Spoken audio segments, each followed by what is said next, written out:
Reaching the End of the Overstory by Richard Powers is complex stuff. I mean, he's layered so many narratives within the novel itself, so many streams represented by the characters' stories, and the kind of undercurrent movement of the forest, and the trees moving through the novel, their presence as characters, unspeaking and unmoving characters, as it were. Makes the end of the Overstory a particularly kind of complex business. As a way of reading the novel, I kind of want to return to two characters who were highly engaged with the act of reading. Ray and Dorothy Brinkman, their particular readings, and how that kind of gives perhaps a way of reading this novel in a sense. The novel itself is a series of interwoven journeys, human and non-human. And Ray Brinkman, throughout the novel, is trying to figure out a way to give trees legal standing, of giving forests legal standing, in much the same way that persons and corporations have. Corporations seen as persons in the eyes of American law. And when Ray Brinkman is reading Kant, he's kind of driven by this moment as he reads, "As far as non-humans are concerned, we have no direct duties. All exist merely as means to an end. That end is man." And so, in what ways does our culture and society see the forest as a means that serves a human end, in the ways in which we exploit the resources of the forest, in what ways that we put ecological concerns aside? These seem to be the central questions in Powers' novel. And how does that change and shape us as human beings?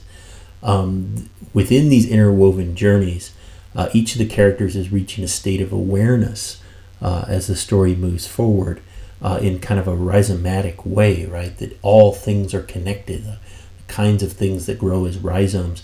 How is human culture one also of those rhizomes? Throughout the novel, characters are starting to discover the forest as rhizome in a sense, right? And how are human beings and forests connected in their common journey? And Ray Brinkman is starting to question that sense of what is the end ultimately, humankind. Is that end? Is that the end that defines the viability and the utility of the forest? In Patricia Westerford's writing in the novel, she it grows in her sense of the forest as connected thing. On page 218, she writes, "There are no individuals in a forest, no separable events. Forests mend and shape themselves through subterranean synapses, and in shaping themselves they shape too the 10 of thousands of other linked creatures that form it from within. Maybe it's useful to think of forests as enormous, spreading, branching, underground super trees." And in a lot of ways, characters in this novel are starting to kind of connect themselves to that sense of forest, right?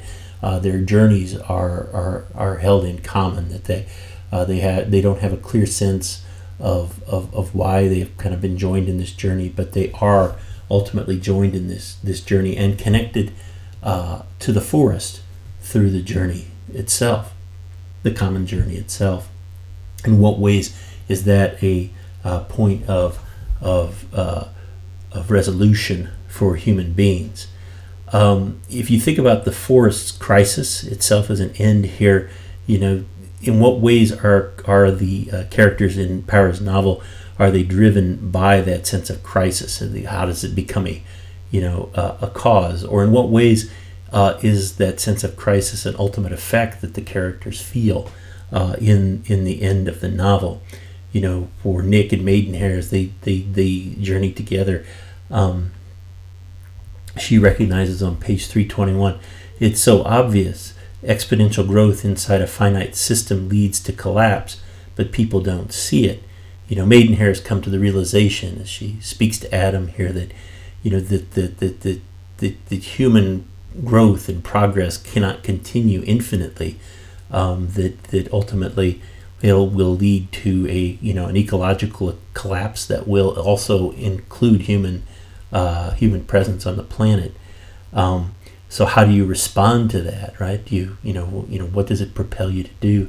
That's a real kind of challenge in the novel, right? That, as Patricia Westerford notes on page 460, the best and easiest way to get a forest to return to any plot of cleared land is to do nothing at all.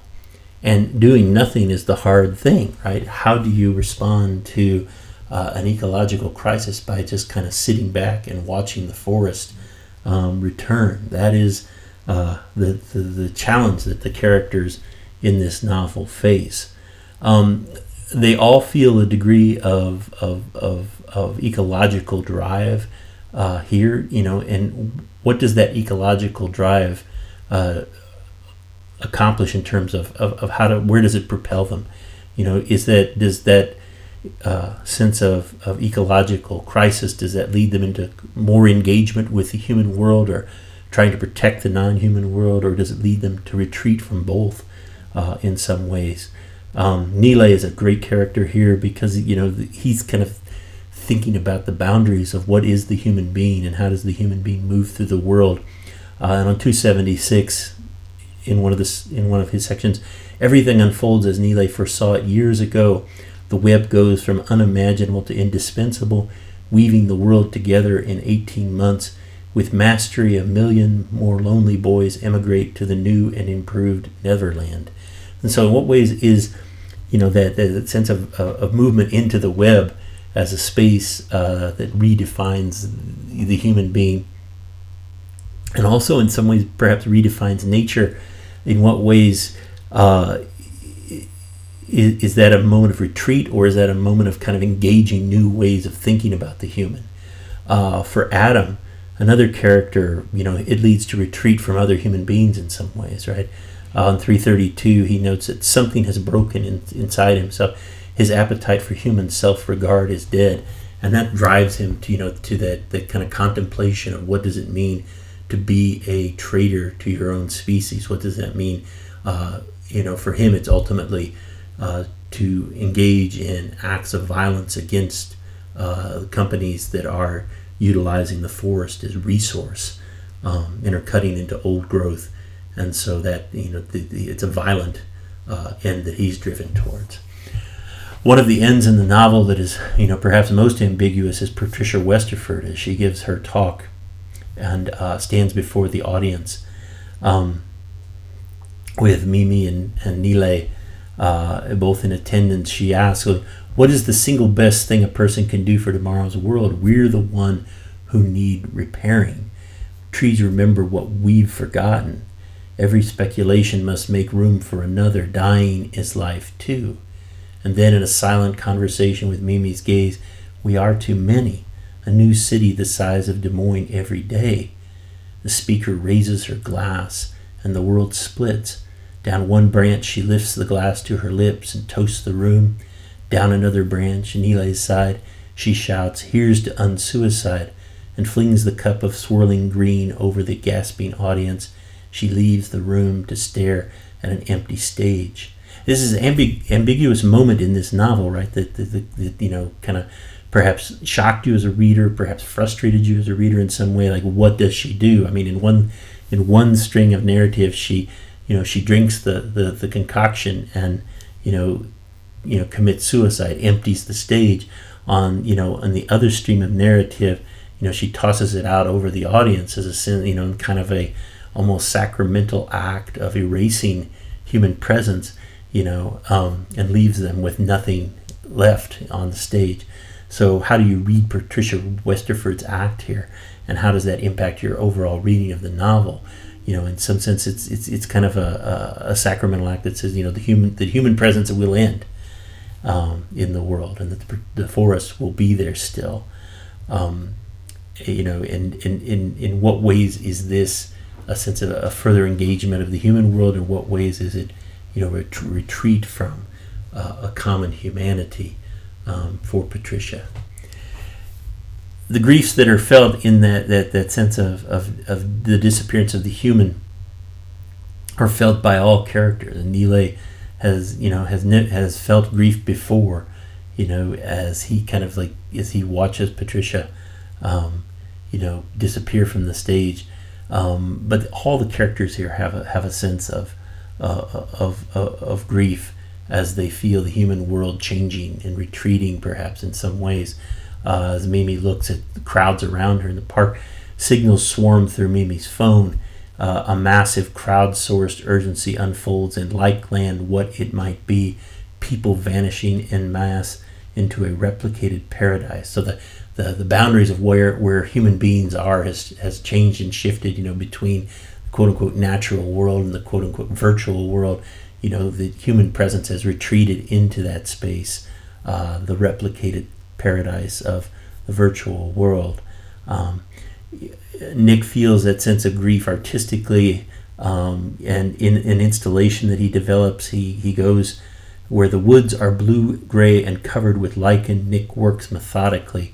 With each rotted trunk he nudges into the pattern. There are so many ways to branch, more than infinite. And as he kind of develops this installation within the forest, he finds purpose, he finds, artistic meaning, and, in a way that is a work of art that is eventually going to be erased by the forest. Adam also feels that sense of grief. The years ahead will run beyond anything Adam can imagine after he's been arrested for these acts of violence. The die-offs and disasters will make Bronze Age plagues seem quaint. Prison may become a hideaway from the sentence outside. And so he realizes the gradual disappearing act of humanity that is locked into ecological disaster. But to come back to the Brinkmans, right, and their reading, where Ray was reading Kant before, that the end of everything is the human being, Dorothy Brinkman at the end of the novel is reading Patricia Westerford, and thinking about a world defined by the speed of trees, and what she reads there on page 499 as she sits with her husband who's just died. What we care for we will grow to resemble, and what we resemble will hold us when we are us no longer. That question of the boundary between the human and the forest is there at the end, as it's been throughout the course of Power's novel. Thanks.